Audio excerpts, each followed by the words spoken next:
It annoys him, but small details like that are important. I make a mental note to replace Brant's lock, using a memory trick to ensure I won't forget. It's something I trained myself to do, because written and electronic notes can be stolen and used against you.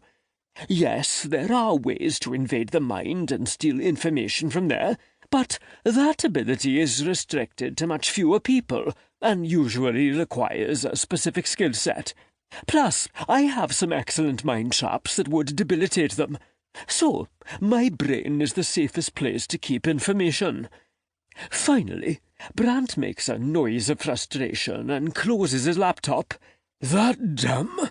He shakes his head. If it wasn't cheating to use my magic, I would. Narrowing my eyes, I think about what that would entail. Using magic to make computer code change. It would be a complicated but fun spell. I don't want to do it, Brant adds hastily. Don't do it. I wasn't going to, I assure him, even though I now want to. But he's right. It would be cheating, and ultimately it's pointless. Whether or not Brant gets ahead in an online game won't have any impact on his safety or that of dragonkind. He studies me for a moment longer, then nods, seemingly satisfied that I'm not going to mess with his game. I guess you're wondering why I asked you to meet with me. Do we need to make some updates to your security? Because I've been thinking about a magical tracker. No, tracking is not necessary. There will be no magical trackers. My personal security is fine. He shakes his head emphatically, eyes wide, and I smile on the inside. I like to occasionally suggest things I know he'll never agree to, just so we won't argue when I settle for lesser security protocols. Not that I'd be against a magical tracker. If he agreed, it would make things so much easier for me. But I know Brant well enough to know that kind of invasion of privacy is never going to happen. Well then, is it about security at Here Be Dragons?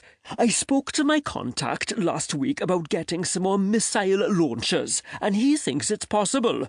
No more missile launchers. We have enough already. Nobody is going to attack us, Steph. The only people who know we're here are our friends and allies. I keep quiet. Friends and allies are all very good, but I've done enough research to know how quickly they can turn on you. Brant likes to believe in the good in people, but my job is to prepare for the worst. He seems to be waiting for me to acknowledge that we're safe here, but I can't. We're not safe anywhere, really. Safer, maybe, but true safety doesn't exist. Finally, he sighs. No more missile launchers, at least. I can agree to that. For now. No more missile launchers. So, what do you need, then? It's not like we don't see each other several times a day.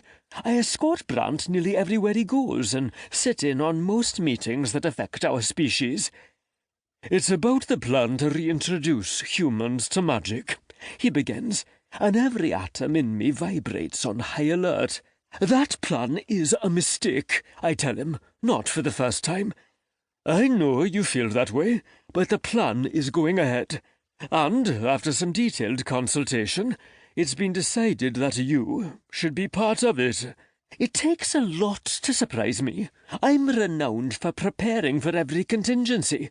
You can't guard against something if you don't know it exists, so I make sure to investigate every possibility. This isn't something I thought could be possible. Me? Didn't I make it clear I think this is a terrible idea? Oh, you did. Many times. In many creative ways. Thank you for the footage of human war zones you sent me over breakfast yesterday, by the way. That certainly impacted my appetite. Obviously not enough, since we're having this conversation, I sniff. And your sarcasm is noted and found wanting. He ignores that and continues. Believe it or not, people have noticed the work you do. Protecting you, you mean? They damn well better notice, since visible security is often a deterrent. Yes.